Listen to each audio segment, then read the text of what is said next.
Does this look familiar to you? It has a name. Try to get the name, and then I'd like to pick on some, not pick on them, but pick someone to tell me what it is. So all of you work on this in your mind and try to get the answer. Don't say it out loud. Who can tell me what the answer is? Please. That is very close.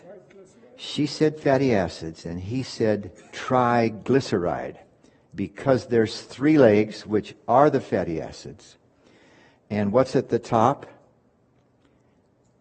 What is that red thing? It's not red. I colored it that way just for some clarity. What is it? Glycerin. Y'all with me? That's why we call it a triglyceride. Now, do this again without saying it out loud. By the way, how many got it right in your head when I was asking you to? 1, 2, okay. Let's try again. What is a synonym? Don't say it out loud. What is a synonym for triglyceride? Work on it in your mind. Get an answer. Somebody raise their hand and tell me what it is.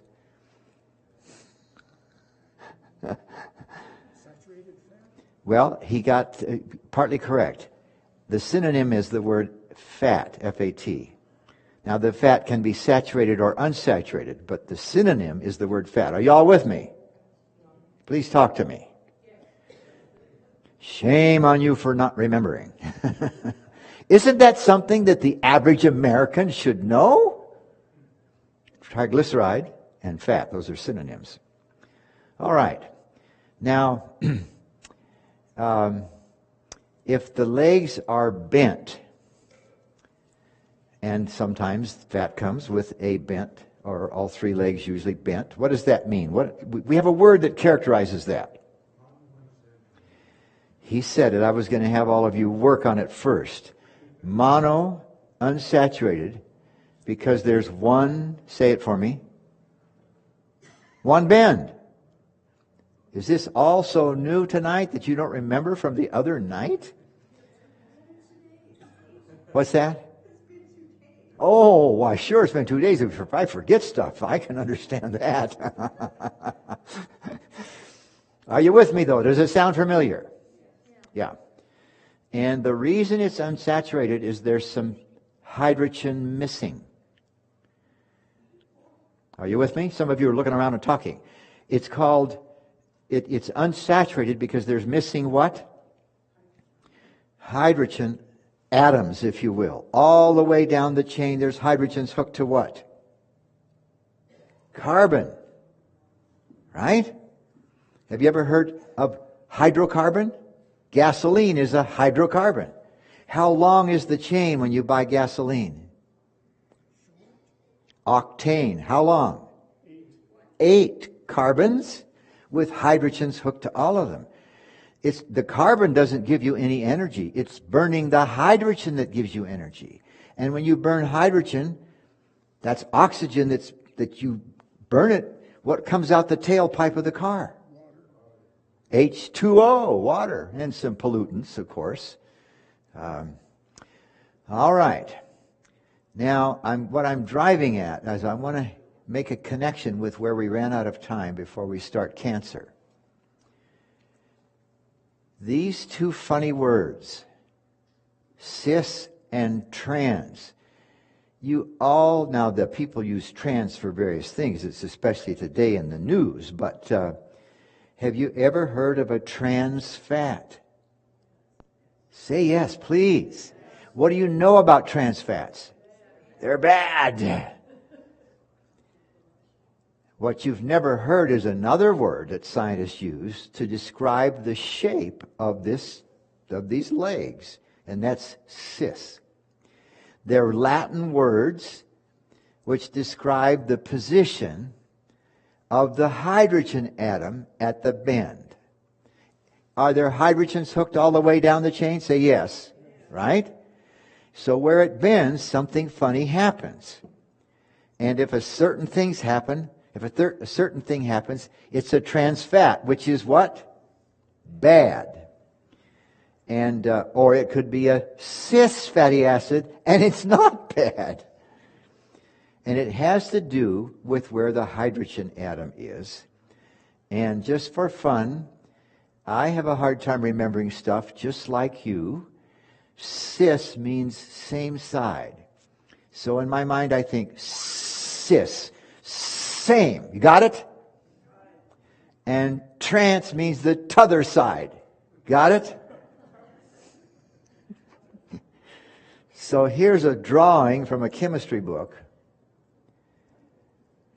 The black things are carbons, and this kind of makes students new to chemistry mad. When there's hydrogens hooked, you don't even draw them. All the way, all those little black ones have hydrogens. Where they're different, they draw them. And what do you see? These two little bluish, greenish, whatever color they look like to you, are they on the same side from each other or the t'other side from each other? Can you see they're the same side? So the Latin prefix is what? Cis. Now imagine that becomes a swivel right there. And I'm going to grab the bottom and pull it out into the air and push it around something like this. I'm going to grab that and pull it around. And what has happened to this hydrogen? It's now on the what? On the t'other side. So it's a trans fat. And just listen, did I try to get you last time we were together to say that proteins work because of the whole class says of their... You don't remember? Because of their shape. Remember now? Proteins are able to do a job because of their shape. And where are those proteins made? Our own bodies make them. You don't use any protein you eat just like it is. Your body takes it apart and makes its own. Now, why is that one bad for you? Just because it's straight? Well, let me just do this much. There is a saturated fat. And the only difference is there's a double bond with those two lines and only one here. What does the average American know about saturated fat and heart disease? Saturated fat causes heart disease. Isn't that something we all pretty much understand? And because the trans fat is the same, almost exactly the same shape. Are you all with me on this? It's just as bad as saturated fat, and maybe a little worse. It's funny how Americans... so somebody says to us, trans fat is bad. They don't also say, saturated fat is bad, because it's about the same. But anyway, whether you remember all those details, the trans fat is not good for us because it has about the same shape as the saturated fat. That's what's going on here. Okay. Where does it come from? When I was a 10-year-old boy, I wanted to learn how to bake pies because I love pie. Anybody here love pie? So my mother taught me to make the pie, and part of it was the crust. And you take a couple of the old days, I don't know if people still do this anymore, a couple of big, huge, heaping tablespoons of Crisco with the flour, and then you cut it with the knives. Does anybody still do that? And you make crust. And then she said, Jimmy, if you put one more scoop in there, it'll really be nice crust. What do we call it? Rich, flaky, right? Anyway, on the bottom of the Crisco can, this is what it said. Hydrogenated vegetable oil. Now, vegetable oil is almost always liquid at room temperature. Is that correct? But when you add hydrogens where there weren't any hydrogens, guess what happens? It becomes solid at room temperature. It's now saturated with hydrogen is the idea, right? And so hydrogenated means we add hydrogen to it. And so it becomes, so the plant oil, the vegetable oil becomes solid instead of liquid. Y'all with me? Now, when I was about 10 years old, my stepfather, who was a cynic, had been raised on a ranch. And he had a joke. It's amazing. Clear back when this is 60 years ago. No, 70 years ago. Scientists already were beginning to understand that saturated fat, or let me say, there were somehow, what the public learned was there were cholesterol lumps in your bloodstream. And that wasn't an accurate description, but that's what we kind of first learned. So here's my stepfather eating his whatever it was. He says, I got to be careful that I don't get any blood lumps in my cholesterol stream.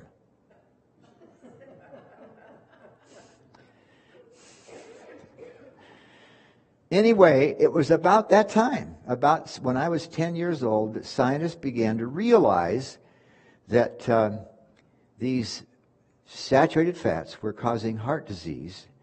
And so they started making Crisco with only partly hydrogenated fat, just enough to make it solid. So it was better, they didn't say that, it's good for you because it's not hydrogenated. It's partly hydrogenated, right? But only so much so that it won't turn solid at room temperature. You get the idea? You know, every American thought, oh, this is good for you, this Crisco that's partially hydrogenated. Do you remember, maybe 30 years ago, it surfaced among the public that partially hydrogenated fat was bad for you? You remember that? And you were taught to read the label, and it had partially hydrogenated fat. You should just avoid it completely. And of course, it was a part-way truth. The fact that there's a lot of fat in there is bad for you. So, but finally they realized, now follow me and see if you can try to remember this, folks. We're never going to be talking here together like this again, probably. I want you to get this. It is partial hydrogenation that creates, guess what? Pardon? No, that would be fully hydrogenated. What's bad for us? Trans fats. Please get this, friends. It's partially hydrogenated oils that make trans fats. That's the only place they come from. Which was what was behind 30 years ago. Oh, don't get anything with partially hydrogenated fat in it. Well, listen, friends, the saturated fat was almost as bad or just as bad as the trans fats. You all with me on the idea? But we Americans, we want to be told something that will make us well or something and not really tell us the whole story. So that's the issue with trans fats, and let's go on with our topic for this evening. Trans fatty acids produced by the partial hydrogenation. Okay. Now, how can I make this? Will the folks in the sound booth be able to turn this mic on? And I'm going to, I thought you'd be disappointed if I didn't show my favorite picture of our girls. Of course, that was 51 years ago. Let's see. Is it on?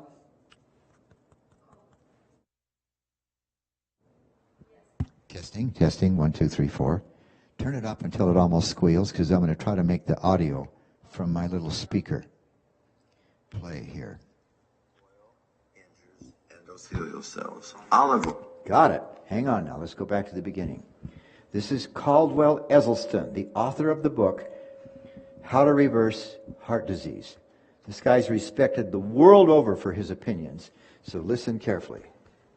Oil injures endothelial cells. Olive oil, corn oil, soybean oil, safflower oil, sunflower, coconut oil, palm oil, oil in a cracker, oil in bread, oil in a salad dressing. The coconut oil miracle is that it's still on the market. And so when we just hear little clips on the news, maybe on the internet, says olive oil's the way to go, we grab onto that. And unfortunately, it's bad information. Everybody says, well, gosh, Dr. Esselstyn, it's so hard. Aren't they going to have some of these places have oil? Yeah, all of them. When the waiter or the waitress comes to your table, you turn in your seat, take your glasses off, look them squarely in the eye. You must understand that I am deathly allergic to a single drop of any oil. Now, he's actually speaking metaphorically. He's not talking about an allergy. He's talking about just plain damage to the body. Are y'all with me on this? And this clip comes from a film called Eating You Alive. Anybody ever seen it? Can I see your hands? Oh, good. 2 people. Try to write that down up here somewhere. Eating You Alive. You can buy it for $10 on YouTube or listen to it for $2.50. Actually, you can listen to it free, but you got to listen to advertisements every once in a while. There's probably 15 physicians and maybe another 10 PhDs in various realms of nutritional science that all agree with what Dr. Esselstyn is saying. Are you all with me on this? This is not some crazy idea that I got. I actually learned it from 2 physicians about 55 years ago, before anybody was teaching this. A couple of physicians that were friends of mine, actually one of them's a relative, saw this way back before almost anybody was realizing it. Let's keep going. Oh, I am sorry. You know what? You got to listen again. I have to. Oil injures endothelial cells. Olive oil, corn oil, soybean oil, safflower oil, sunflower, coconut oil, palm oil, oil in a cracker, oil in bread, oil in a salad dressing. The coconut oil miracle is that it's still on the market. And so when we just hear little clips on the news, maybe on the internet, says olive oil's the way to go, we grab onto that. And unfortunately, it's bad information. Everybody says, well, gosh, Dr. Esselstyn, it's so hard. Aren't they going to have some of these places have oil? Yeah, all of them. When the waiter or the waitress comes to your table, you turn in your seat, take your glasses off, look them squarely in the eye. You must understand that I am deathly allergic to a single drop of any oil. Now, you get creative. You will lose weight. You will lose your high blood pressure. You will lose your diabetes. You will feel better.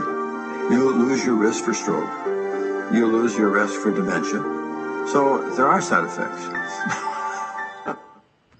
Is that pretty powerful stuff or not? What was his name? Caldwell Esselstyn. Essylstein. How many Americans are aware of that information? What percentage do you suppose? Tiny, tiny percentage. And I'm telling you, folks, in this film, like I say, there's about 15 physicians and another 10 scientists. These people, they're not just talking. Are y'all with me on this? This is reality. Y'all with me? And it's crazy. We have known this for years. My wife and I were taught this 50 years ago.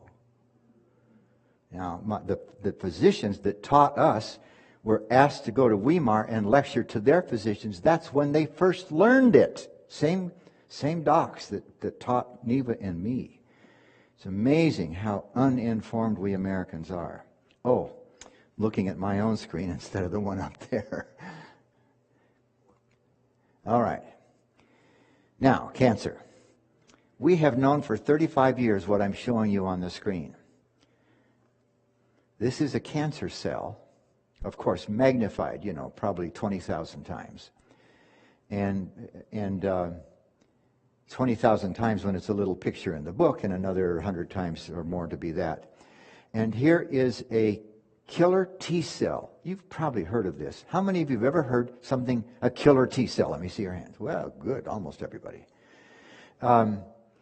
It's able to identify the cell as cancerous. It actually hooks onto it. That's what the little string things are. And now I'm going to give you a drawing of it. This is this is an actual photograph, as was the first one. So that killer T cell at the bottom has poked a hole in the cancer cell, allowing the contents to drift out and other things in, and the cell dies within moments. The cell is dead. And that's, scientists believe, this is hard to prove, but it's very, very, very likely, that probably a dozen times a day, somewhere in the 40 trillion cells that make us, several times a day, one of those cells becomes a cancer cell. No problem. The killer T cell just takes care of it. The mystery then is, how is it that these a cancer cell, a cell becomes you understand this, folks. It's our own cell that becomes a cancer cell. Y'all with me on that? Why? How come they're missed? I'll come to that in a minute, but I want you to see the rest of the process. This is a drawing, and I'm going to do a close-up here, but on top is the killer T cell in the middle, and on the bottom is the cancer cell. And you probably can't see this from where you're sitting. Tell me if you can. Can you see that that looks like kind of a dotted line right there? The artist is illustrating that the killer T cell poked a bunch of holes where in the area from about here to here where the cells were, if you will, connected. Now the next picture I will show you will be this portion right here, filling the screen. Try to keep in mind what I'm talking about now. The top one connecting to the cancer cell. So here is where the killer T cell sort of connects, kind of like a glue. That's a metaphor. And over here, are y'all with me in how this picture relates to the other one? And the killer T cell makes these little balls. And of course, scientists have to name everything. They can't just call it a thinger or something. They have to name it. So this is a granule. It's just like a cell. Can you see the double wall there, everybody? You see that? Just like the double wall for the cell itself. But the interesting thing is that the killer T cell makes proteins represented by these little balls and puts them in this granule. You could also call it a vesicle. That's a common term. Then that granule, when it touches the cell wall, do you understand that this is inside our cell? Are y'all with me on that? And this is inside the cancer cell. You with me on that? Everybody? Stop me if it's not clear. And when the granule touches the wall of the cell, it's kind of like two soap bubbles boop, that become one. And the contents now of the granule start pouring out into the space between the cells. Got that? Y'all with me? If you don't nod, folks, I think I didn't make it clear. You got to talk to me with your face. Now, here's the interesting story. Can you picture this? It'd be nice to bring several people up here. But those little balls are like proteins. They are proteins, I should say. Special shape. All proteins work because of their special shape. And when this one gets near another one, they hook together, but they hook at an angle. So the next one that comes along hooks at more angle until, can you see how these, I'll use this one, have started to form a circle? You get it? Angle, angle, angle, angle, angle, angle. And when that circle is finished forming, it actually is a hole in the wall of the cancer cell. Is that kind of neat or not? And what the artist is illustrating is these things are pouring out of here, making holes in the target cell in order to kill it. Now here's an interesting problem, not terribly important perhaps for this discussion. Those same little proteins can turn back around and make holes in the killer cell. What would that do? Kill the killer cell. So God designed this killer cell. I'll pass these arrows up where I was using my hand-drawn arrow. He has designed the killer T cell. By the way, I'll skip that. And scientists have to name everything. And I see that I'll have to point to it. Do you see this word here? What does that word say? Protectin. And here is perforin. Perforin is the protein that builds up the hole. Y'all with me? Perfor. Where'd that word come from? Perforate. Scientists have to name everything, right? They can't just call it a gadget. And in order to keep the perforin from damaging the killer T cell, which is up here, y'all with me on that? Please say yes. the protectin joins it and keeps it from forming a circle. Isn't that amazing or not? Fearfully and wonderfully made. All right. So the question is, how does anybody ever get cancer then? And the answer is, we know some of the issues.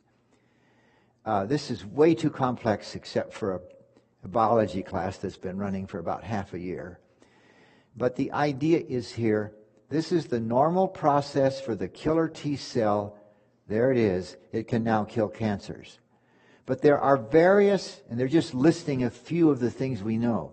There are various problems that can come in the body and keep it from happening. The first one they list, can you read that from where you are? Anatomical barrier. What does anatomical mean? It's referring to the anatomy of our bodies. Y'all with me on that? And there can be a barrier, they're calling it, that causes circulation to be poor, and the killer T cells are unable to go through this rather complex set of chemical stuff and make and kill the and make the T cell here able to kill the cancer. What would be an anatomical barrier? What?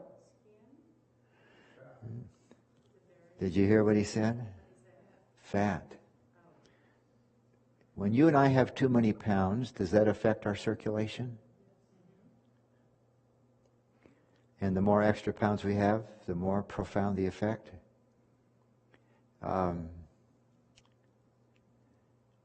risk factor for cancer is increased greatly, friends, when we are overweight, because it inhibits the ability of the killer T cells to kill the cancer cells. Well, there's other issues here that science has learned. Do you see what it says down here? What's that word? The T cell can't do its job. It's not activated. All these different chemicals that have to be involved to get the T cell to do its job. And there are probably many other pathways that inhibit it. But fortunately, for most of us, every day, many times, a cell becomes cancer and the body just almost miraculously takes care of it. Now, the real issue, folks, in the cancer world is prevention. You know this. Let me just run through a few things. Normal weight. I hate to tell you this, folks. I sort of mentioned it. The number one risk factor for cancer is, guess what? Overweight. We need, you all know this, activity.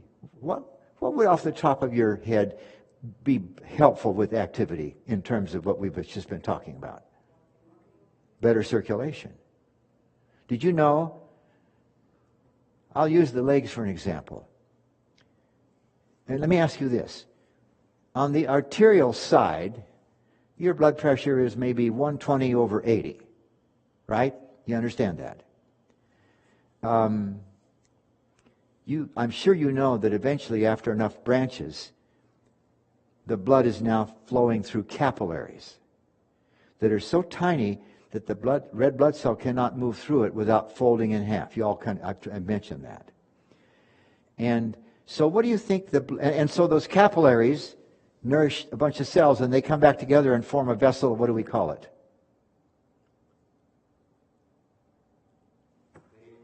A vein.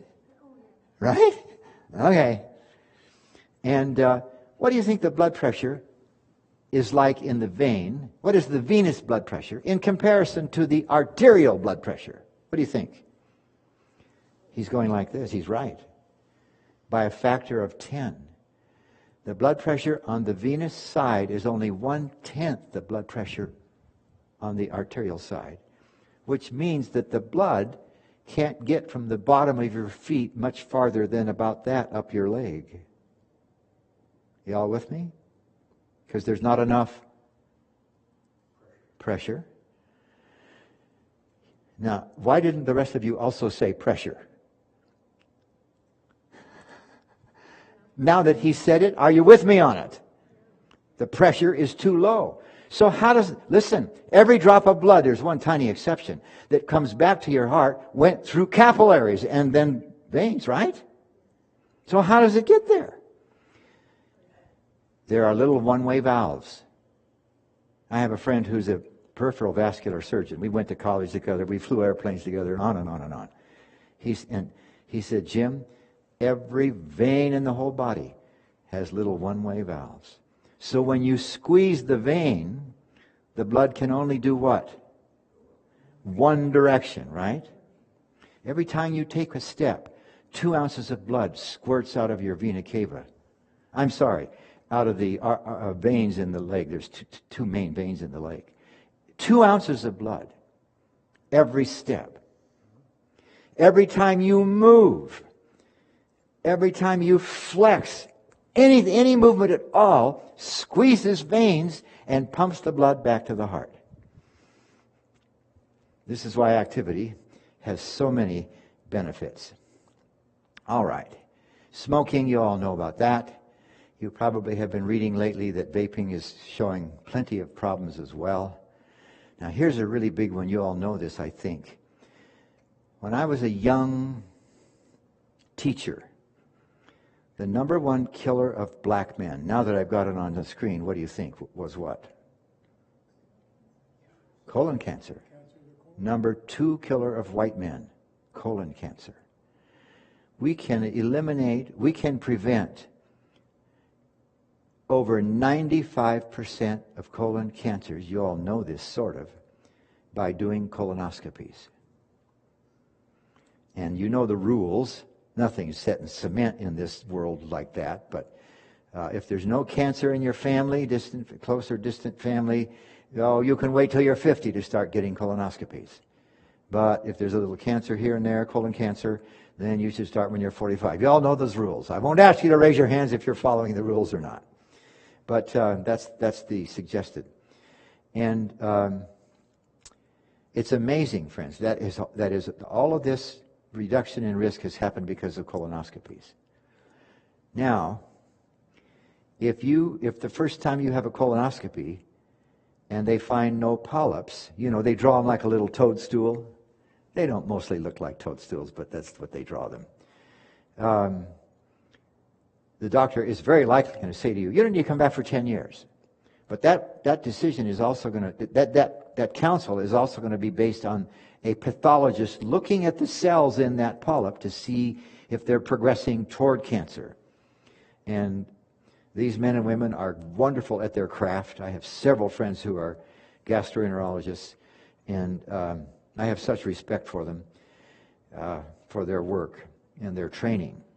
Here's the problem, and I didn't know this till maybe 10 years ago.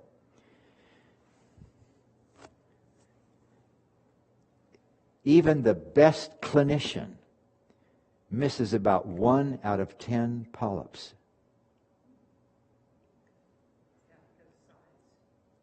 It's not only because of size. It can be from various things.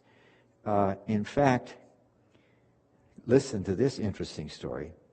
The head of the colonoscopy lab at Loma Linda University, they call it the GI lab, okay, gastroenterology, scoped the head of the surgery group at Loma Linda. And 2 years later, this guy died of colon cancer. And when that happened, I called up one of my friends. I said, Ken, what? I would assume that guy was at the top of his profession. And he said, Jim, the best of us miss up to 10% of the polyps.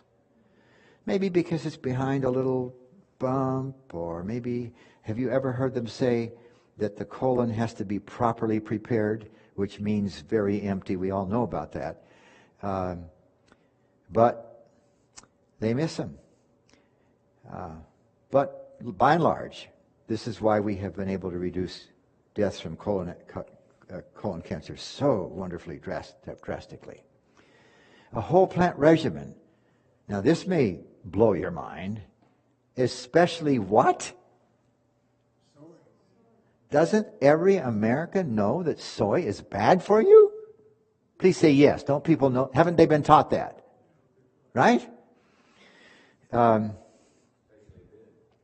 Especially men?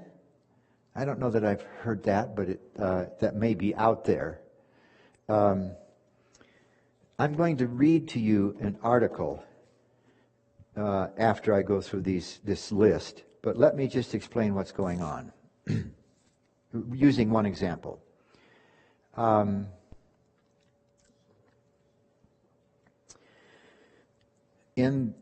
Actually, males get breast cancer as well, but we normally think of a female. Here's a cell in a female breast, and it has some estrogen receptors on it, so that when estrogen hooks up to it, it makes the cell grow faster, especially if it's a cancer cell.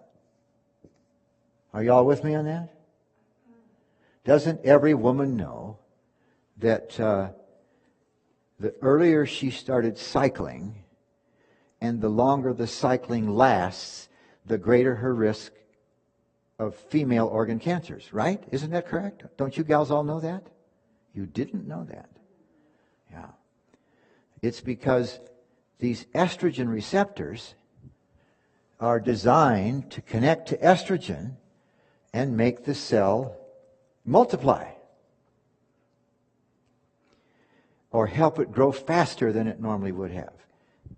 And this was learned to be the case, particularly when we found out that cancer cells grow faster when estrogen is around. You all with me so far? So they invented a drug which had a shape similar to estrogen, and they give this to women sometimes even before they've ever been diagnosed with breast cancer. But if there's breast cancer, the aunts or the sisters or whatever, they will even give them, I know you've all heard of this drug, tamoxifen. Right? They use it not therapeutically, but they use it preemptively if this woman seems to have a higher risk of cancer. And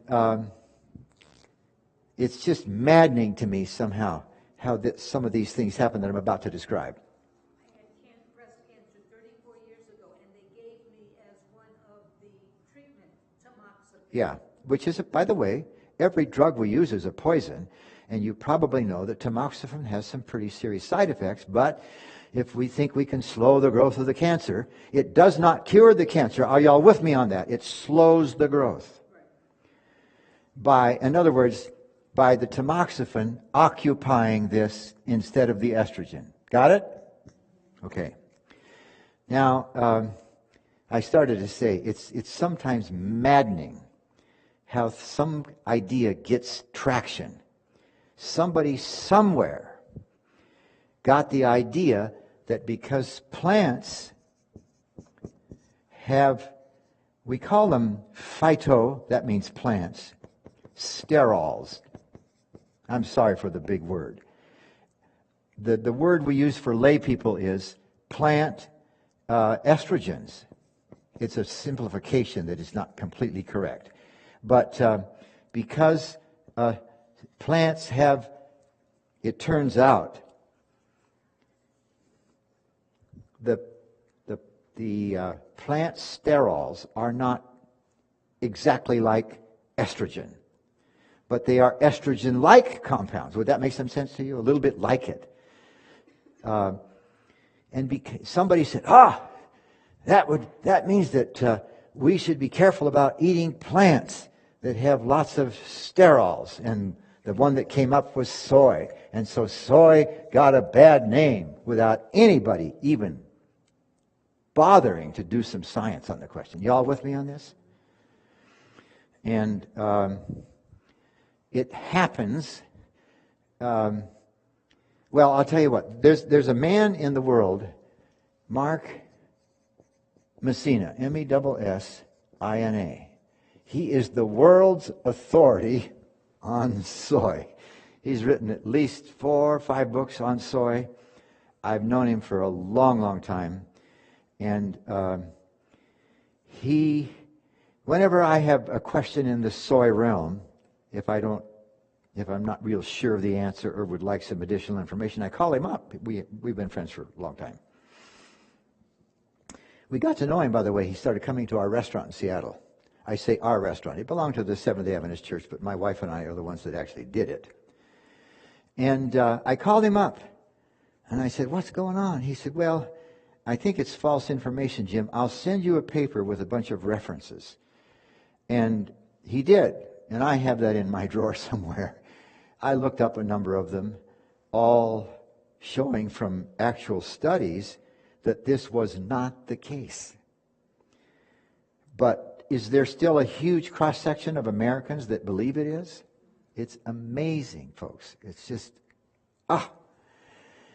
In fact, he said to me, at that time, he said, "Jim, we don't really know why, but it looks like plant sterols slow the growth of the cancer." Now we have very clear evidence on that, and he has written a book about it. Is that even GMO? We're not talking about genetic modification here, or genetic changes. And at the first time, and when he and I first talked about this, we didn't know why. Fairly recently, in the last, let's say, decade, we have learned about some other receptors. I'm going to draw them on the bottom. That's not necessarily, geometrically where they are. That actually,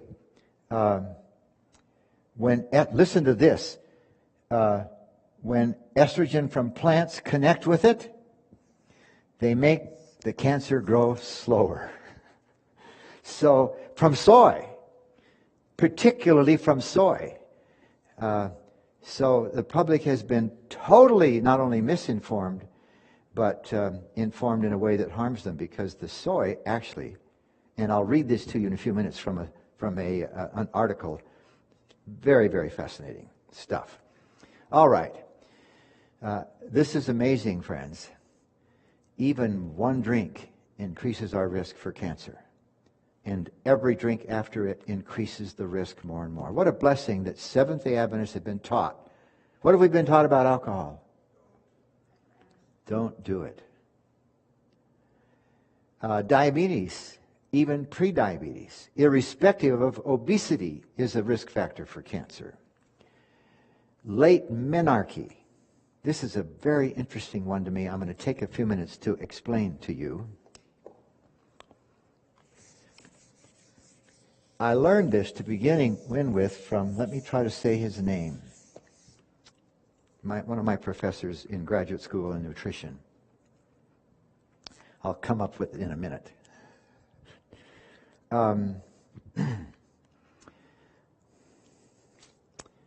How shall I do this?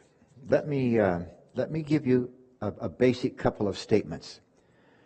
All cancer, there is absolutely no exception, is the result of that ladder in our cell. What's it called? The DNA, the genetic material. I'm going to repeat myself. There is no exception to this. All cancer is the result of mutations. What's a mutation mean? You remember there's 4 kinds of rungs? And the order of the rungs, I didn't talk about this much. That's the information. Just like L-I-T-E, remember? Instead of T-I-L-E, it's the order that gives you the information of the word, isn't it? And so a mutation is, there are several kinds of it. Well, we'll get into that, but let's just say, and this is correct, but there's other kinds of things. We get a wrong rung. So here's this list of these rungs in a certain order, and now it's like a word that's misspelled. One of the rungs is the wrong rung. Y'all with me on the idea? That's a mutation. And mutations are caused by a number of things. We are born, listen to this, friends. You and I were born with millions of mutations already.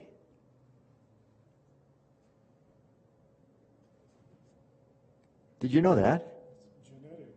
Well, we get it from our parents. And you know this. You and I all started as one cell. Is that correct? Please? Yeah. And Every cell in our bodies, there's always an exception, red blood cells. Every cell in our body has a copy of that same ladder. Did you know that? You with me on that? We all have, every cell in our body. Here's the problem. There's always mistakes. Let's say that's the ladder. I'm not going to try to draw many rungs. And that's in a cell.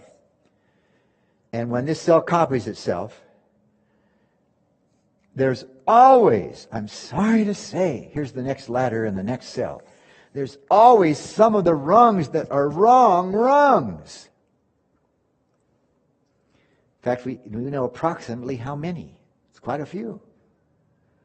So, just living creates the possibility for cancer because of mutations.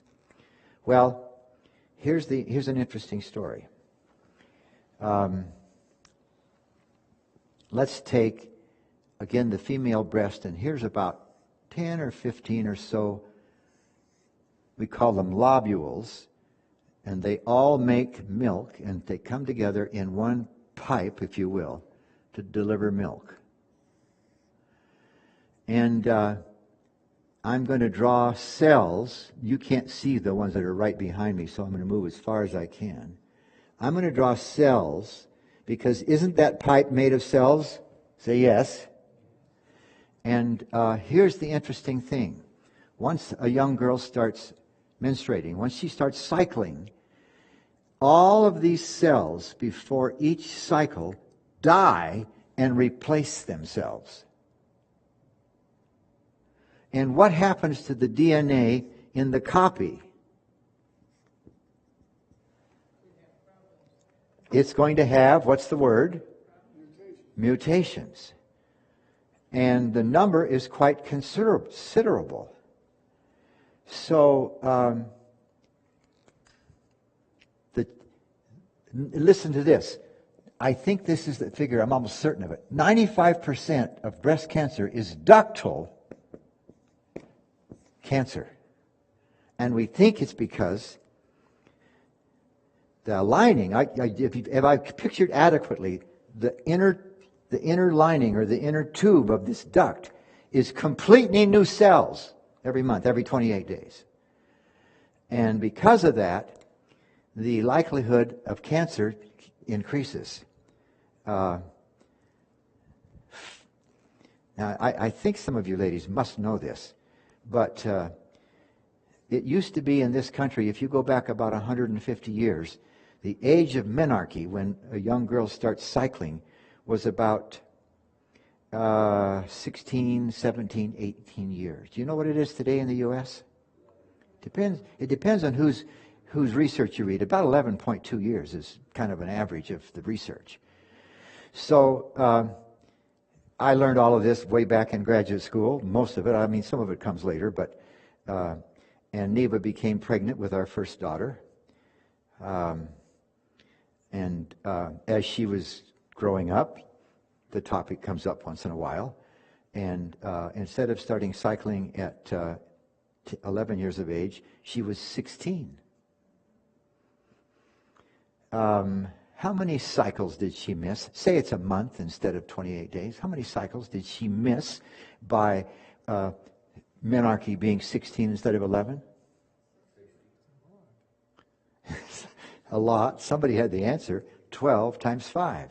5 years longer than 11, right, to get to 16.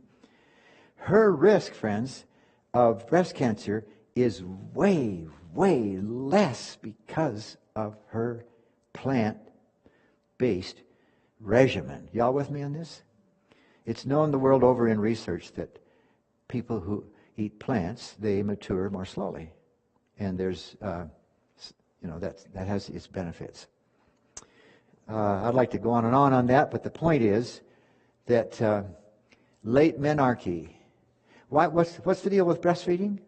You gals know this. You may not know that some women keep cycling while they're nursing, but I suppose 98% of women, when they're nursing, they don't cycle. So that's why breastfeeding is on the list. You all with me on this? No cycling is going on. Now, we don't know why the first child before 35 does this, but the research is clear. So if you have grandkids or kids that haven't had a child and they're getting that age, you should tell them to get busy.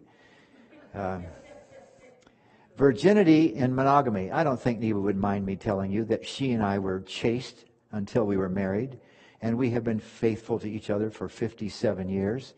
What do you think her chances of getting cervical cancer? It's virtually zero. You all know it's a sexually transmitted disease, don't you? You know that. So I started out by saying prevention is a huge issue. And so let's keep going. Heredity. Now, how many of you ever heard of somebody, a lady or some sister or some female saying, well, I've got the cancer gene? How many of you ever heard that kind of words? Okay. Please listen up anyway, but the rest of you, please. It's a funny term. It's not a cancer. It's not a gene that causes cancer. This stuff doesn't erase very well, but I'd love to tell you the story behind this, but I can't just keep taking your time. But it turns out in the DNA, and you all remember this, don't you, that a certain chunk of it is a gene. And what does that gene have? It has the code. Give this guy another free cookbook. The code for what? It is DNA. That's a fancy word. It has the information for your own cell to make a protein. Got that again? Okay. Now, when the research was first being conducted, they named this a carcinogen. They thought that this gene caused cancer. Strangely enough, it turns out that it prevents cancer. And by the way, every one of us in this room have this gene. Now, it's defined by a certain order of rungs. Is that correct? Do all of us have the same order of rungs? Say no. For what reason? No, this is not a male-female thing. What have we talked about just a few minutes ago? Every time a DNA is copied, what happens? Mutations. We all receive mutations in every gene. But in particular, this particular gene, which they thought caused cancer, turned out to be a gene that helped prevent breast cancer. You got to stop and think here for a second. Well, that was it. So the BR came from breast cancer and the CA came from the word cancer. So they called this the BRCA gene. You're with me so far? They gave it a name. Now, it was way too early to name that for several reasons, but it turns out that this gene actually prevents cancer. So they finally called it a tumor suppressor gene. Are y'all with me on that? And later on, they found another one. So, what are they going to do? So they call this BRCA1, and this is BRCA2. Are y'all with me on this? How many have ever heard of the BRCA1 or the BRCA2 gene? Can I see your hands? One person. Whew. Don't you think we should know about this kind of stuff? Please say yes. I'm going to show you a picture. I think it's in this set of slides. I got to look up there. Okay. Let me just slide down here and see if I can find it.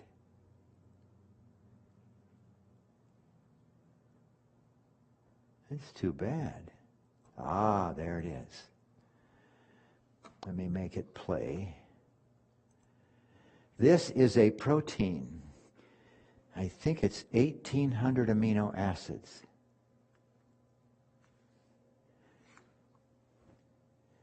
This is the protein that this gene has the information to make. And look at the shape. We're looking at it flat. Imagine this in 3 dimensions. Twisting and turning and then making coils and 1,800 amino acids hooked together and then folded into this elegant shape. And that thing that's not living, folks. That's a protein. It's not a living entity.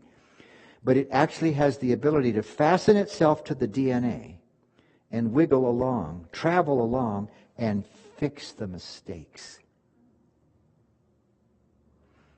This was the first tumor suppressor gene that was ever discovered.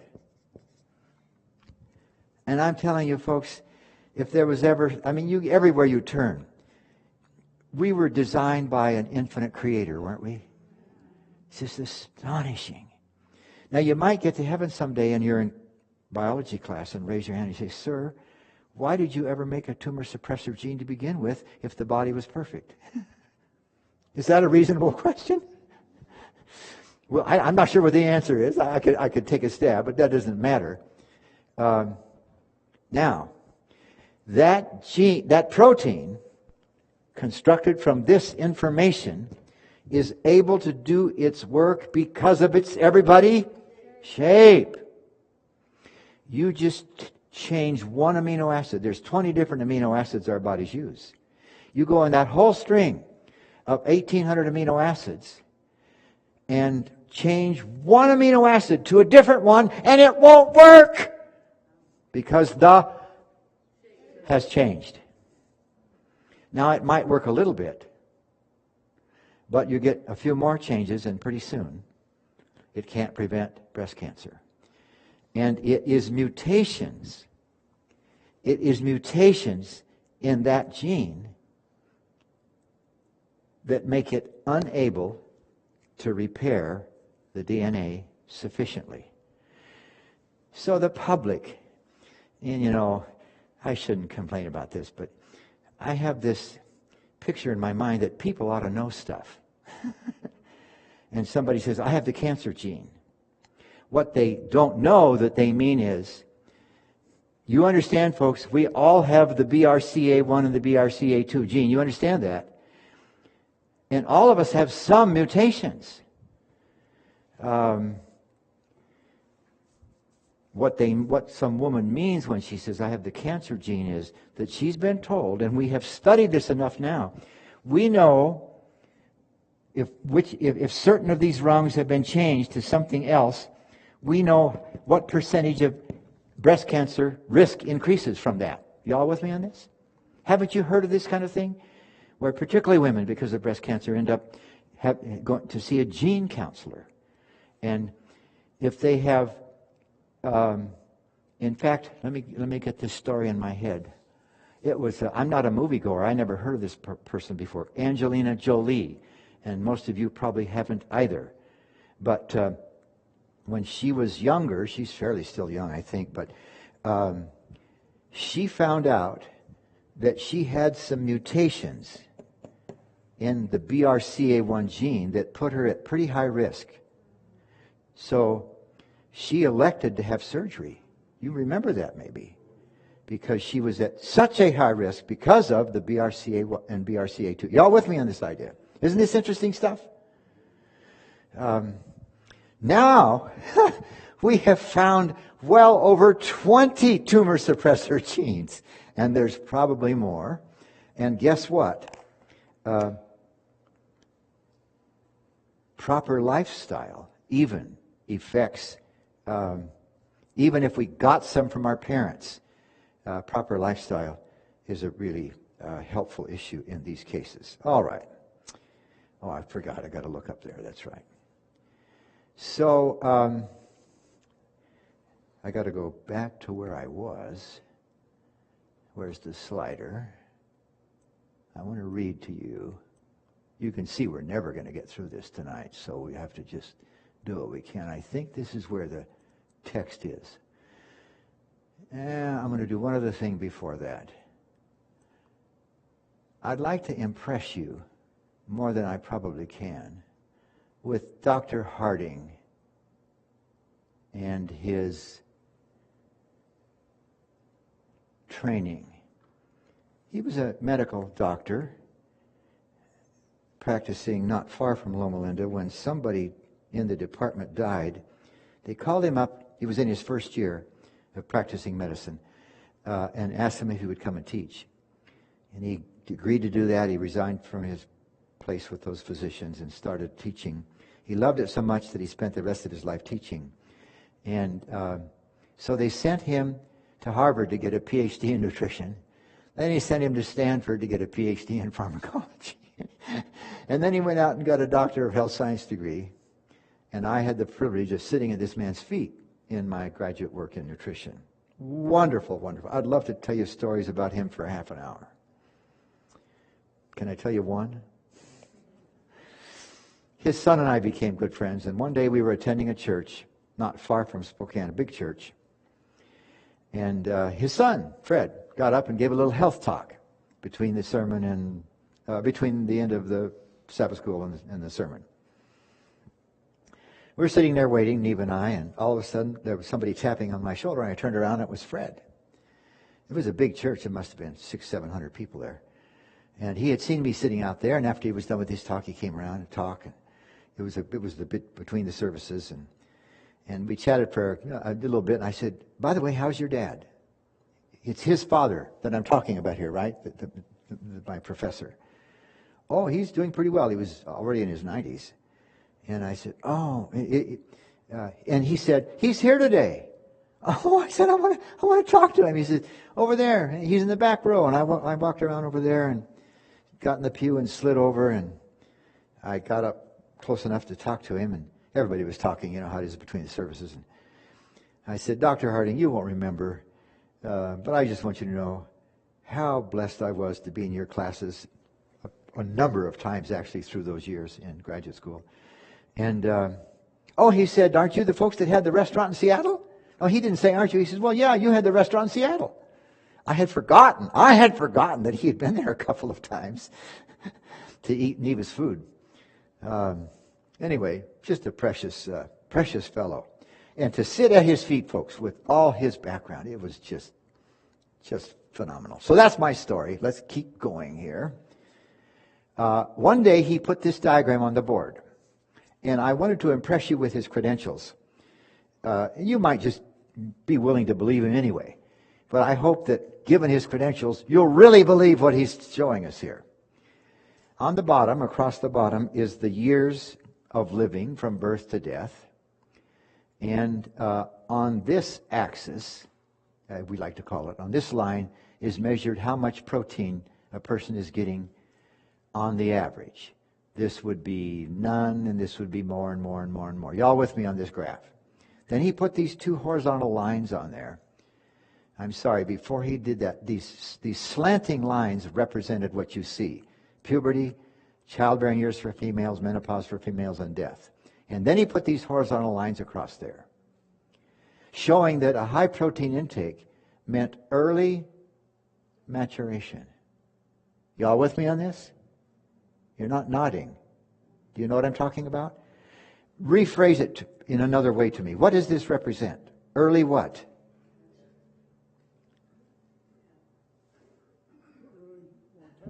No, not mortality yet. Early menarche. And early menopause, which can be helpful for various reasons. And early what? Early what? Death. Are you guys not seeing what's on the board here? Y'all with me? Whereas if the average protein intake is lower, like you get when you just eat plants, late menarche, late menopause, and late especially what? And when he put this on the board, he said to us, this has been shown to be the case for every animal we have ever studied. Very interesting. And I think that's why Kathy, that was my first daughter, didn't start cycling till she was what? Instead of, let's say 11. So then her sister came along 2 years later. And I'm thinking, Now, do I know for sure that's why she had a late menarche? Please say no. Is it likely? Yeah, pretty likely. Here comes her sister. Same story. Very, very interesting in terms of cancer prevention and so forth. Well, let's keep going. A normal human cell divides 30 to 40 times. You scratch yourself and dig out a cell from the skin or from a muscle or whatever. You put it on an agar plate all by itself, and it will start copying itself. Now, the agar has nutrients on it for the cell to live. You understand that, right? We call it an agar plate. Some of you are not nodding. Am I not making any sense to you? You put this thing in a place where it's warm, about body temperature, right? And you take it out 3 or 4 days later and look, with a microscope, there's about 20 cells there or whatever, right? From one cell. But after they divide about 30 to 40 times, and even if you separate them so they're not restricted from their copying themselves because of the presence of other cells. Folks, that's what our cells do. When a cell is somewhere in your body, it doesn't copy itself because there's other cells around it. Are you all with me on that? Until there's an injury, and then it will copy itself to do a repair. And a bunch of cells, of course, do that. So 30 or 40 times, and they absolutely quit copying, quit multiplying. But you take a cancer cell, they will continue to produce cells forever if you just keep feeding them. It's amazing. It's a sad story because this is the issue with tumors, isn't it? If some cell in your body somewhere became a cancer cell, no big deal. What's the problem? It starts copying itself, right? And becomes obstructive or produces toxins, and as we all so clearly know, is... Okay, here's the real truth about soy. Listen to this, very interesting. The elders of Okinawa have repeatedly been shown to be the healthiest and longest-lived people in the world. This was demonstrated conclusively in the renowned Okinawa Centenarian Study, a 25-year study sponsored by the Japanese Ministry of Health. The researchers conducting the study analyzed the diet and health profiles of the Okinawan elders. They concluded that high what, friends? High soy consumption is one of the main reasons that the Okinawans are at extremely low risk for hormone-dependent cancers like breast cancer or prostate cancer. They concluded that high soy consumption is one of the main reasons that Okinawans are at extremely low risk for hormone-dependent cancers, including breast, prostate, ovary, and colon. Now, folks, I'm not telling you this to promote for you eating a lot of soy. I'm promoting I want you to understand there's a couple of issues here. How uninformed the public is. Y'all with me on this thing? Have I said that before in the last 4 days? Oh, it makes me want to scream. Professional people. Physicians. Like we said. When you ask them a question like that, most of them who have not had the training should say, you know, I'm not the person to ask. You should ask so-and-so and so-and-so. But this is the crazy thing that's gone on. And, of course, like I tried to show you with the receptors, the 2 up here and the 2 down here, particularly these down here, when soy occupies them, they make the cancer grow slow or maybe not even progress at all. So... compared to North Americans, they have a staggering 80% less breast cancer and prostate cancer and less than half the ovarian and colon cancer. Isn't that amazing? And guess what the study attributed it to? Soy. Amazing. This enormously reduced cancer risk arises in part, at least, the authors say, from the large consumption of isoflavones from soy. The lowest cancer rates in the world are found among the Okinawans who consume the most soy. Other studies have confirmed this link. The Japan Public Health Center study found the lowest breast cancer rates in women that ate the most soy products. Amazing. A recent study published in what we call Lancet showed that women who ate the most flavonoids from soy products substantially lower risk of breast cancer. Same kind of thing. I'm going to keep going. How many of you know who Michael Greger is? 2 hands? 3 hands? Oh, Mrs. Brackett. Please write this down. You guys should be taking notes. Good for you, dear. Michael Greger is not a believer, which saddens me. But I have tremendous respect for this man. He employs, 30 to 40 scientifically trained researchers. And he says, we will read every study in the entire world on nutrition every year. And we will pull together what seem to be the most impressive or the most important issues and let you know about them. So get on YouTube and listen to him.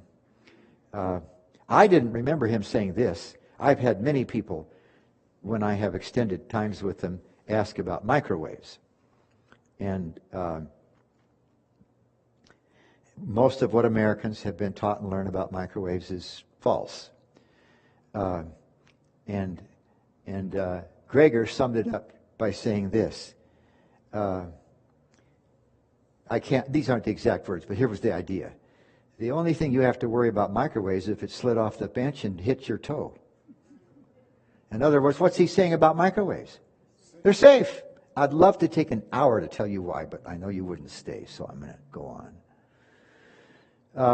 How many of you know the name Agatha Thrash? Good for you.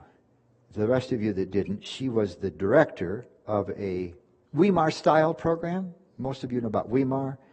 It's both her place in Alabama and the one in California where I worked for 2 years have a number of health professionals. People pay several $1,000s. I talked about this, right? $6,500 to stay there for 18 days, and we help them get well. And she and I are friends. We have traveled together, lectured together. And it's been a number of years ago now. I should say this. I recall it was about 1976 when I was just finishing up my degree in nutrition when we started getting invitations to do presentations like this. And it's frequent that people will come up to me and talk about the cancer they have and what should they do. And I knew Agatha by that time and had great respect for her efforts to help people. And I would listen to the story, depending on the situation, would suggest, I think, if it were me, I would take your daughter or your husband or whoever it was and have them spend several weeks with Agatha at her program. Wonderful gal. Good presenter, to be sure, but a wonderful, well-informed physician. And we were traveling, lecturing together one time.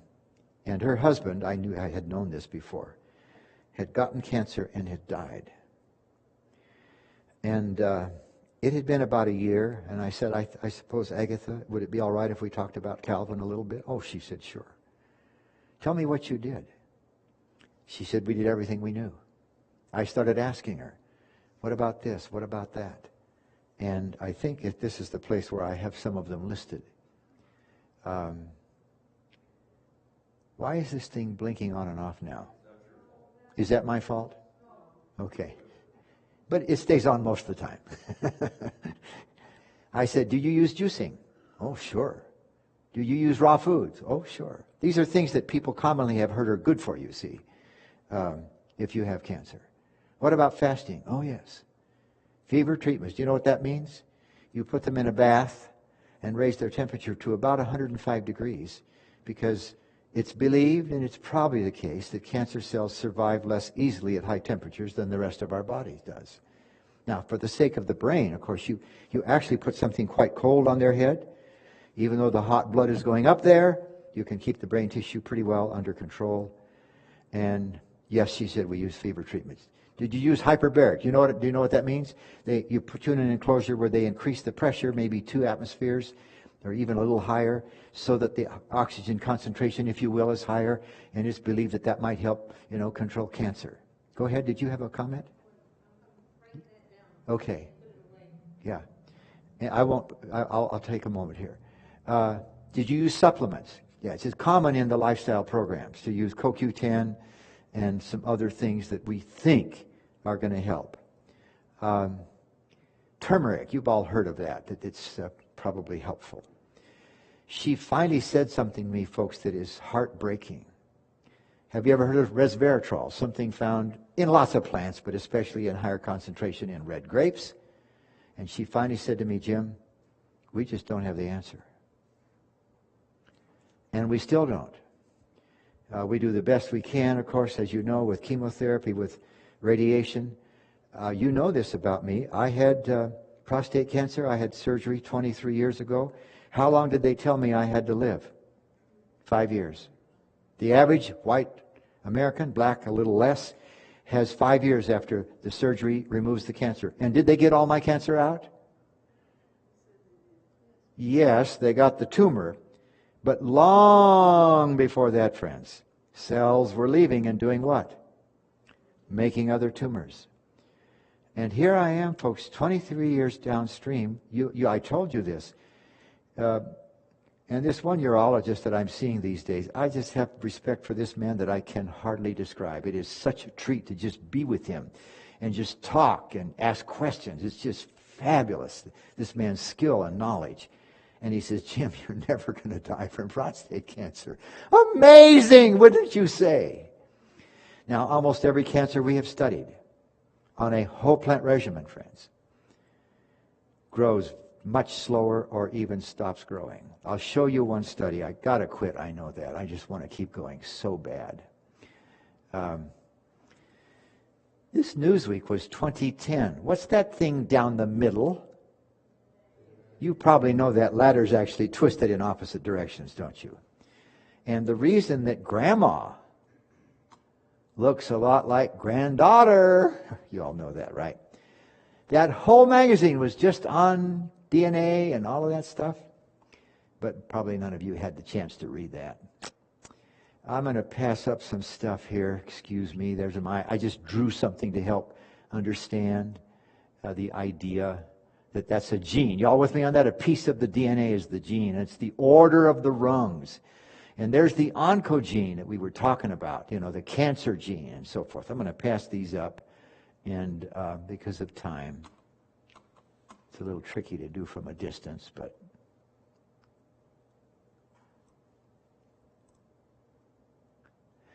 I'm going to avoid reading this. It just goes over and over, folks, about the look at how many slides are black with white writing. You see that? All talking about the problems of alcohol causing cancer and the research behind it. Now, probably not a soul in here is a user of alcohol, but you and I all have relatives that do. And here's the point I've been making all along. Prevention is the big, big issue as much as we can. By the way, I also had radiation. After about 15 or 16 years, that urologist found a tumor sitting right where my prostate had been, about that size. And he said, Jim, we can get rid of that tumor. It probably won't ever kill you, but we can get rid of that with radiation. Now, I'm a physicist, among other things. That's my world, radiation. And, of course, I'm concerned about the damage. And I learned something that day I had no knowledge of. Probably most of you don't either, but it's fascinating. There was a new approach called IMRT. It's worth knowing this. Intensity modulated, big words, radiation therapy. And what it means is this. They've developed. How many of you remember in the days when you were kids and you had cameras and there was a thing in there called an iris that you can open and close to let more light in or less light depending on how bright it was? It's like that, only it has several hundred little pieces and it can form itself to be any shape. And because the electromagnetic radiation they use for that kind of thing is very high in frequency, it's not like a flashlight that spreads out.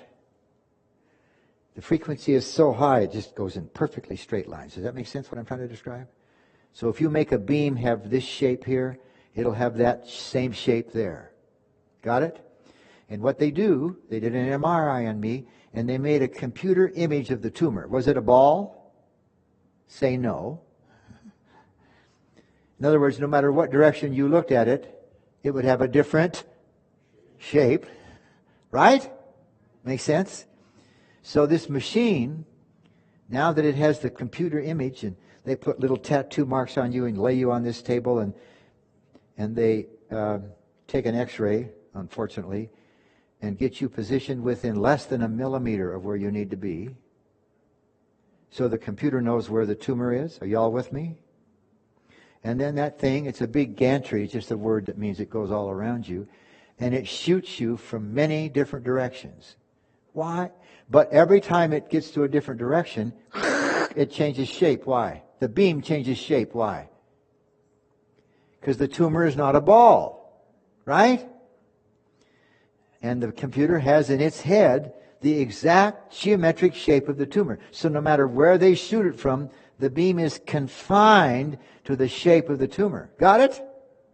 Now, on the way into the tumor and on the way out, does it cause damage? Say yes. That's why they shoot it from many different directions, to try to spread the damage out, if you will. And the urologist said to me, Lance is his name, Ray Lance. Ray said, Jim, that tumor will completely disappear and your PSA will turn to 0. And that happened. So there are times, I think, when it's wise for us to get treatments, even though I have a little bit of side effects from that bunch of every 5 days a week for 5 weeks. A lot, right? But that's what finally gets rid of the tumor. Now, here's another very interesting thing. Let me just touch on this. Everybody knows that asbestos causes cancer, right? Wrong.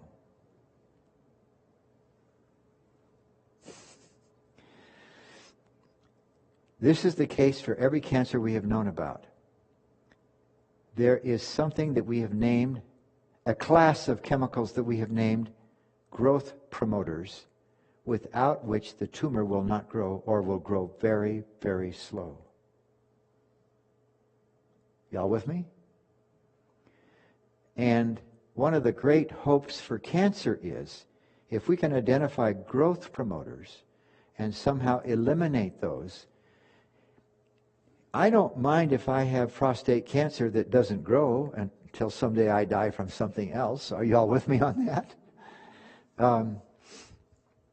And that's the situation that has come to be understood. And it turns out that asbestos is not a carcinogen, but it is a growth promoter. So the people that get, what kind of cancer is it? What do we call it? Say it again. Basal cell thelioma.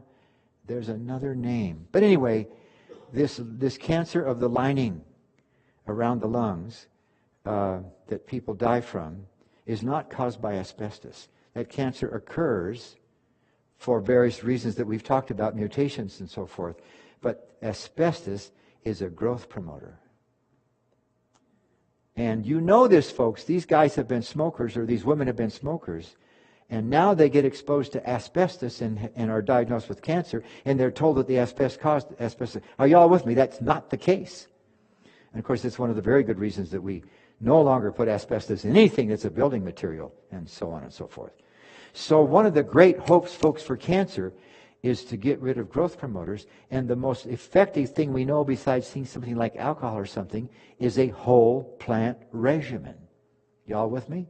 Is that enough reason for you to become a whole plant user? Yeah.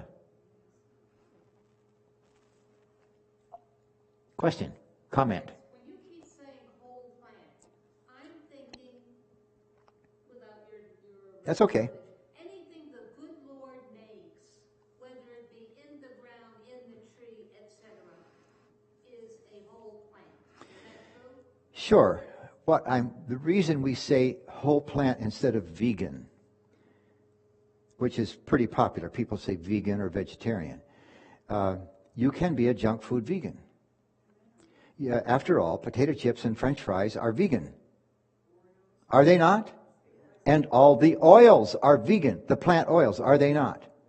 but they are all refined products and bad for us. Almost all the refining. Anytime you refine something, it turns out to not be the best. So the term that's used in the industry now is whole plant, rather than vegetarian or vegan or pesco-vegetarian or fruitarian or whatever else. Isn't soy a processed plant? Isn't soy a processed product? Processed food. It's a very good question and a very good point. No, soy itself is a plant. And it would be best if we ate the whole plant. Now, Mrs. Brackett, she's there. I'm going to talk quietly. Tofu is a refined soy product. Soy is a plant because it's a bean. You all understand that, of course. The best thing for me to do is to eat soybeans. Now, there's probably very little bit of a problem, if any, to use a small amount of refined plant foods for flavoring. Y'all with me on the idea? Maybe for some texture or something. But I encourage Neva to use very little refined soy products. I say just serve beans. Soybeans are delicious. Have you ever tried eating I love them when Neva, or edamame? It's just the soybean in the shell, and because you salt the shell and you're squeezing it out with your fingers, the bean is more salty than it would be otherwise, and so I like it, because everybody likes the flavor of salt. You raise a good question, dear.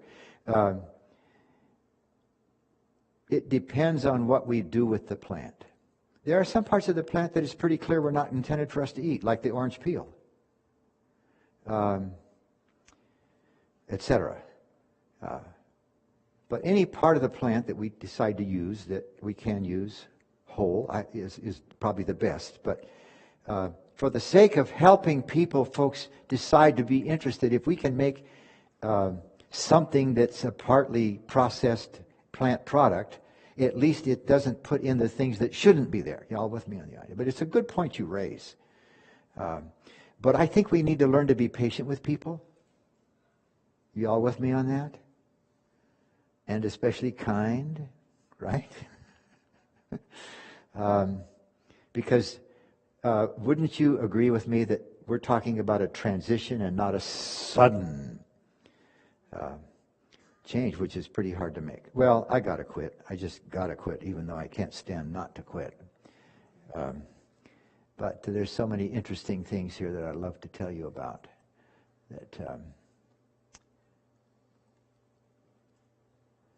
The China study. I'll just do one thing.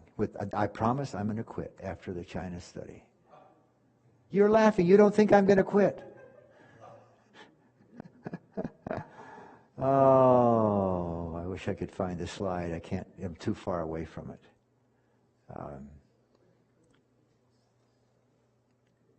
It's well worth a moment.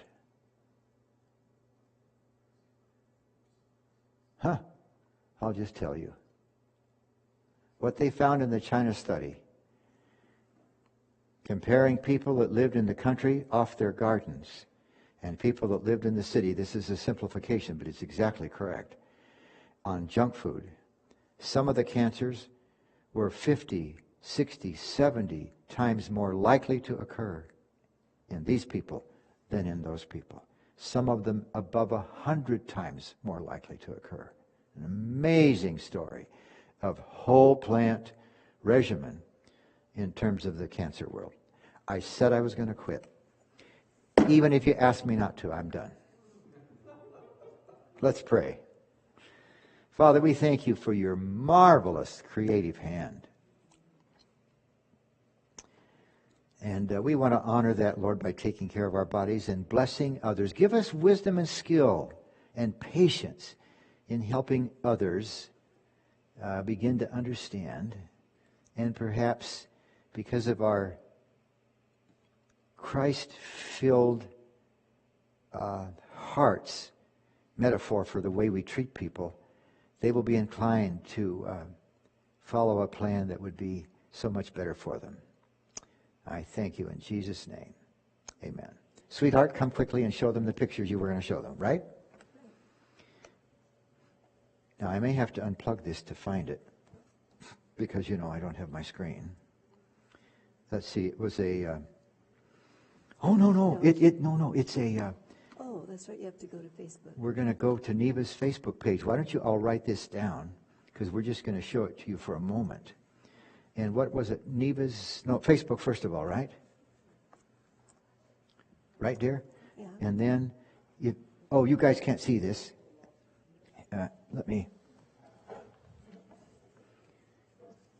It's Neva's Kitchen 7 Secrets. Yes. A space or a hyphen between kitchen? No, it's just all one. Please write that down, folks. Neva's Kitchen 7 Secrets. That's the name of the book. And We had to put that on there because, well, it's more identifying, and it turns out that there is another Neva's Kitchen. Oh, sorry. yeah, Yeah.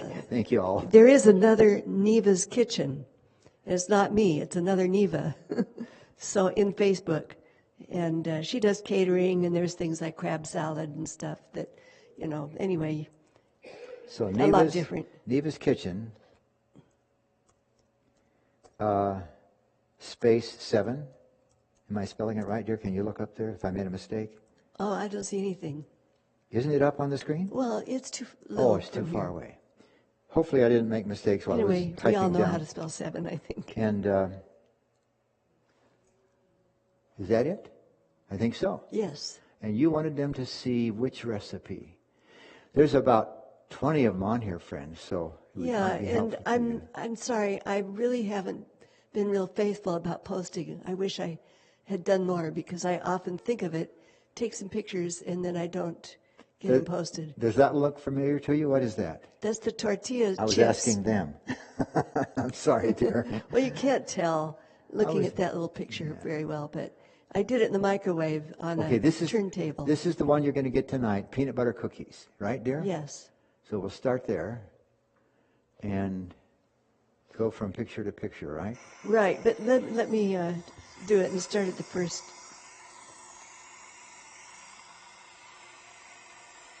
I'm trying to stop it, and it won't stop. Oh, why don't I click right there? Hard to do 50 feet away. We all know how Go ahead, tell them. frustrating it is to try to make the computer do what you want it to do sometimes. So, okay, well, I want to go to the picture before that. Okay. So you just click Yeah. on these arrows. Okay, these are the ingredients. Just, actually, this is a variation, but in our cookbook, and if I had the page here, I'll show it to you. Let me open it for you, dear. I can do it. On page 90, here's the peanut butter cookie recipe. Page? Page 90. Okay. And, you know, it looks like peanut butter cookies, and it's a very simple version using just peanuts instead of peanut butter. And the reason that we started doing that is because, well, I had a friend that had a peanut butter cookie recipe that I just thought was so good, and it was so simple. 1 cup of peanut butter and 1 cup of flour. She used whole wheat pastry flour and a 1/2 cup of honey. And you warm the honey just a little bit in the microwave or however you want to warm it. And because honey can, especially if you live up where we do and it's wintertime, gets too thick and hard to use. But you get it runny and pour that into the peanut butter and stir it in. It's a little bit of a stirring job. And then you add the flour to it and some salt and a little vanilla. And just the most delicious cookies. Well, I got the idea because I made my own peanut butter in my food processor. And you put the peanuts in your food processor. Now, I don't know how many of you have a food processor. I didn't, but when I saw this recipe, I got one. And you can get them even if you can't afford, you know, a Cuisinart like I have or something. You can, quite often you can find one even in a thrift store. It can be a small one. You can do half a recipe. But it's very nice to have. And so anyway, So the way I do it now, so I was making peanut butter in my food processor, and then when I got all done making peanut butter, I would scrape it out, and that's kind of a job, scraping it out. Peanut butter is sticky, and I got the idea, why don't I make the cookies right out of the peanuts? And I put, instead of just 1 cup of peanuts or peanut butter, I put in 2 cups of dry roasted peanuts because, first of all, dry roasted are roasted without peanut oil. Usually, if you just get roasted peanuts, they've been roasted in peanut oil. But if you get dry roasted, they're just roasted without the oil. So I put 2 cups of those peanuts in my food processor and the 1 cup of flour. And if the two are together, I learned that the flour coats that peanut as they go around and around in the food processor, it turns to butter. But if you put that flour in there, you get a almost like Bisquick textured flour, because Bisquick, has been impregnated with shortening or, whatever, but this is now impregnated with peanuts, just fresh, raw peanuts. And I put some salt in there, and I just grind that all up, and I get this nice fluffy Bisquick, pour that into my bowl, and then I add the runny honey to it. And that is both the sweetening and the liquid. And if you don't want to use honey, you can use maple syrup, which is really yummy, pure maple syrup. If you don't have that, some people use agave nectar. But if you don't want to use those, if you want to use a real sugar-free type of cookie or honey-free, you can use, what is that you use? What is it called? Splenda. She uses that, and that works. There's a little bit of an aftertaste if you use too much, but you get used to using the right amount. Or you can use monk fruit sweetener. Or anyway, you have to kind of do what works best for you. But or you can use sugar, and you would use maybe about a 1/2 cup of sugar, and then not quite a 1/2 cup of water, and pour those in there together. Is that all in the recipe, dear? Yes. Okay. Well, no, all those Not every choices one are of not those. in the Oh, yeah, recipe. okay. You just have to experiment on your own with that. So anyway, you stir that up, or I do it in the food processor because I have a big one. But if you don't have a big one, you have a small one, just pour the Get the mic up to your face. you pour the powdery stuff into the bowl, all the dry stuff, and add the honey. Stir it in, and you don't want it to be too wet. You don't want it to be sticking to your hands, but you don't want it so dry that it doesn't stick together. You know how you have to get it just right. And so let's go to the next picture here. We're blending it. I'm adding the honey, but you know what? Now let me tell you something. This is a variation that's on my Facebook page, using almonds and what was the other nut? Walnuts. A cup each of walnuts and almonds. So it's 2 cups of nuts, and you could use almonds. They should be roasted for the best flavor. But you can use raw almonds, and or you could use, in this case, or I've used coconut, a cup of unsweetened coconut and a cup of walnuts. And those two, that's a nice combination. Anyway, different things that you can do. So this one is the almonds and walnuts. And we have that kind of cookie back there for you to taste. And this is the way the dough looks when you spoon it out after it's gotten the honey in it. Kind of thicky, gooey. Yeah. It's a little bit wetter this particular time. Go out in the middle of the picture, and I think the arrow will appear. There you go.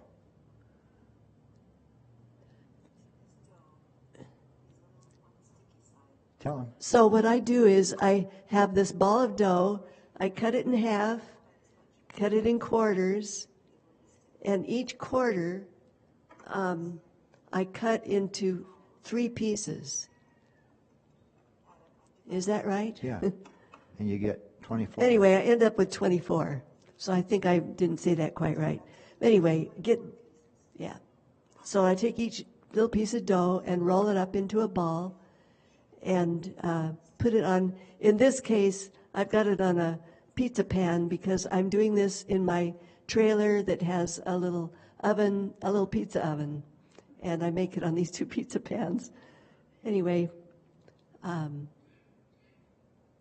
then you smash them flat. They don't look like peanut butter cookies if you don't make fork marks in them. And then I have a little black plastic fork that I use that I like, just Tell 'em because why. I like the shape of it. I like a plastic fork better than a stainless steel fork because the stainless steel forks tend to stick and they get all gummed up with that dough. But the plastic doesn't. I don't know what it is about plastic. But if they use a metal fork, they can dip it in water each time and it won't stick. Dip it in water to keep it from sticking if it's not plastic. Okay. So there's how they look when they're all done. Okay, I think that's all for that recipe, and that's all that I'm going to show you here because the other thing we're serving you is that Armenian lentil soup. And that is a yummy soup that people just love, and I just want you to taste it. It's a lot of people tell me that's their favorite. So you can taste it and we'll enjoy it Unfortunately, together. we don't have a whole bowl. You just give them a little cup. Is Well, that right? no, actually, our group is small tonight, so you're going to get a bigger bowl. I hope you can eat it. If you can't, you can take it home or just take as much as you want. We'll let you choose how much you want tonight. Okay. Okay. And so there's the 2 cookies. There's the peanut butter ones and the almond walnut ones. So let's go back to the back. Okay, Neva says, let's go eat. We didn't, I don't know if we've been praying a blessing on our I prayed at the end meal. of my talk. Well, let's just pray. Let's just thank God. Okay. Bow our heads. Heavenly Father, we thank you so much for the wonderful week that we've had together here in the Cottonwood Church and for all these people and their interest in learning these things. Help us, Father. We need your help. Can't do it of ourselves. Thank you and bless this food. In Jesus' name, amen. Amen. Oh, let me just say this. As I know Jim mentioned to you, I didn't know how to cook when we first got married, but I learned that I could ask the Lord to help me. And to me, that is the key, is prayer. Okay.